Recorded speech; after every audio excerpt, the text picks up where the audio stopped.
Le Maroc jouera son seul et unique match de préparation pour cette prochaine Coupe d'Afrique ce jeudi à 18h Inch'Allah face au Sierra Leone. Donc voilà, je sais pas si le match sera diffusé ou pas, j'ai décidé de faire cette vidéo tout simplement parce que voilà, c'est le seul et unique match de préparation du Maroc avant cette Coupe d'Afrique. Donc franchement, ça me fait plaisir. Donc juste avant que la vidéo ne commence, n'hésitez pas à vous abonner si vous aimez la Coupe d'Afrique, etc. Si vous voulez la suivre notamment parce que je vais beaucoup en parler durant ce prochain mois. Et sans plus tarder, on commence la vidéo. Donc juste avant que la vidéo ne commence, j'aimerais revenir sur quelques news qui ont récemment été diffusées par l'équipe nationale du Maroc, quelques news importantes, voilà, plus ou moins importantes, voilà, plus ou moins positives ou négatives, malheureusement plus négatives, on va pas se le cacher. Ou la première, c'est que Mazraoui, on a appris qu'il était forfait pour les 2 premiers matchs de leur Coupe d'Afrique, malheureusement. C'est que ça restait un joueur intéressant sur ce côté gauche là de la défense du Maroc. Voilà, heureusement on a Achetala derrière qui pourra assurer durant cette dernière Coupe du Monde, qui a été important, qui a été vraiment un bon joueur. Donc voilà, de ce côté là il n'y a pas de quoi se faire. Et voilà, Mazraoui est forfait pour les 2 premiers matchs, histoire de revenir en forme pour le 3e match et la suite de la compétition tout simplement. Encore une fois, une news négative, malheureusement on a récemment appris que la mère de Amin Ali était décédée, malheureusement, Allah yarhamah. Donc voilà, grosse force à lui.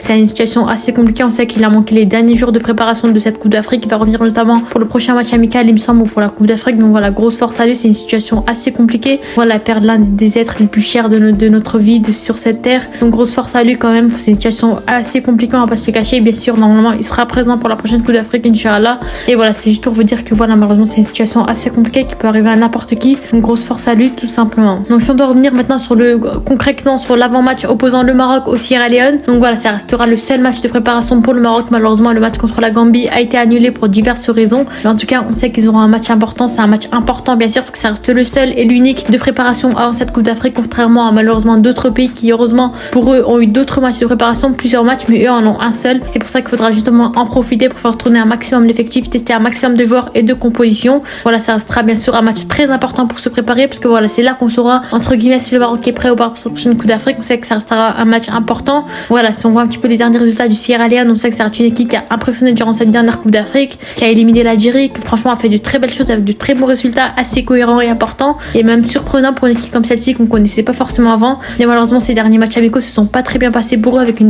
défaite 5-1 face à la Côte d'Ivoire. Ils se sont pris un massacre face à la Côte d'Ivoire et une défaite 2-0 face à l'Égypte. On voit que franchement ces dernières années et notamment ces derniers jours, c'est assez compliqué pour eux. Ça reste pas une grosse nation du football, on sait que ça reste une équipe qui peut vraiment créer des surprises et faire mal comme on l'a vu dans cette dernière Coupe d'Afrique tout simplement. Et si on doit refaire un petit peu un point sur les blessés et les joueurs qui sont pas totalement en forme, on a Hakim Ziyech qui voilà, il est blessé, il revient un petit peu en forme petit à petit. Normalement peut-être qu'il sera là Inch'Allah pour le match face au Sierra Leone, histoire de se préparer, mais normalement Inch'Allah il sera là dès le premier match pour cette prochaine Coupe d'Afrique. Roma Saïs, le capitaine aussi, qui malheureusement est blessé aussi, s'est récemment blessé avec son club ou je ne sais plus quoi, mais en tout cas lui aussi il est pas concrètement blessé, il revient plutôt de blessure et actuellement il est pas en forme à 100%, il a repris les entraînements etc, mais je pense pas qu'il sera aligné en tant que titulaire d'ici le prochain match. Et Mazraoui bien sûr, comme j'en ai déjà parlé, il sera absent pour les 2 premiers matchs de Coupe d'Afrique tout simplement. Donc voilà, si je dois faire un petit peu ma composition du match face au Sierra Leone, bien sûr je verrai un 4-3-3 plutôt offensif, puisqu'on sait que Sierra Leone c'est pas une grosse équipe, un gros danger pour cette équipe du Maroc qui franchement est impressionnante. On sait que malheureusement ces dernières années le Maroc au niveau africain c'est un peu compliqué, les dernières Coupe d'Afrique c'est un peu compliqué.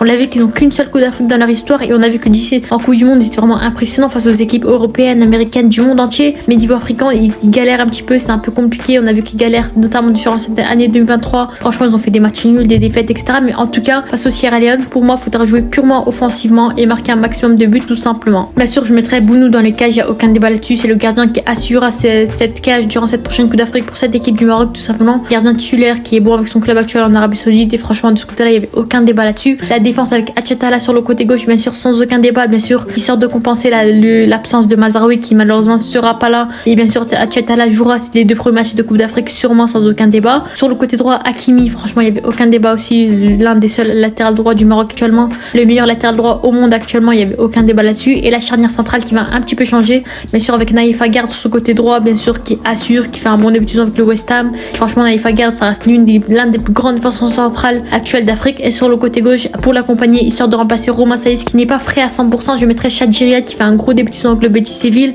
qui nous a montré une excellente Coupe d'Afrique U23 l'année dernière, qui franchement ça reste un grand joueur qui malheureusement n'a pas beaucoup pu s'exprimer avec cette équipe du Maroc, mais franchement pour moi il mériterait cette titularisation. C'est pas une grosse équipe en face, c'est un match amical. Donc pourquoi pas le tester, c'est le meilleur moment de le tester. Franchement, cette charnière centrale pourrait être importante tout simplement. Le milieu de terrain qui pour moi j'espère ce sera un milieu de terrain qui franchement assurera durant cette prochaine Coupe d'Afrique avec Amrabat en tant que numéro 6. Milieu défensif qui assurera ce milieu de terrain qui franchement très bon relayeur. On l'a vu durant cette dernière Coupe du Monde, l'un des meilleurs milieux de terrain de la Coupe du Monde. Franchement très bon joueur, c'est un peu compliqué à Manchester United. On a vu que franchement ça reste un grand joueur du Maroc avec des milieux un peu plus en avant. Numéro 8 voire numéro 10. Ounahi bien sûr qui galère un peu avec l'Olympique de Marseille, ça reste l'une des plus grosses révélations de cette équipe du Maroc. Très bon joueur qui est titulaire, qui a trouvé sa place titulaire dans cette équipe du Maroc en accompagnant Amrabat. Et le troisième milieu de terrain, il y avait beaucoup de débats. Peut-être Amala que Regragui alignera parce qu'on sait que Regragui a vraiment un très bon lien avec Amala, il l'aime beaucoup. Malheureusement il fait pas un gros début de saison, on sait que Regragui il aime beaucoup Amala, il fait franchement partie de son jeu, mais je mettrais plus Ismail Saibari qui fait un gros début de saison avec le PSV, qui pour moi mériterait cette titularisation même devant des Amala, peut-être devant des Aminarit aussi, pourquoi pas, mais pour moi Ismail Saibari c'est un joueur à tester, un joueur qui a déjà montré de belles choses avec l'équipe du Maroc, avec l'équipe du PSV notamment, et franchement il mériterait cette titularisation sans aucun débat bien sûr. Et en attaque je mettrais, bon ça change pas beaucoup par rapport à d'habitude, sauf sur le côté droit, sur le côté gauche je mettrais plus Boufal, parce que voilà ça fait un moment qu'on l'a pas vu avec l'équipe du Maroc, avec les blessures, avec les non-sélections. On a plus vu Abdé sur le côté gauche, franchement il a montré de belles choses, mais on a vu que Boufal avait quand même un truc en plus, parce que voilà il est le plus expérimenté, il a joué pas mal de choses, c'est un grand joueur. En point je mettrais Enisri bien sûr, à voir, peut-être tourner avec Tissoudali ou El Kabi, pourquoi pas. On sait que franchement par rapport à Chedira et par rapport à Ahmedallah,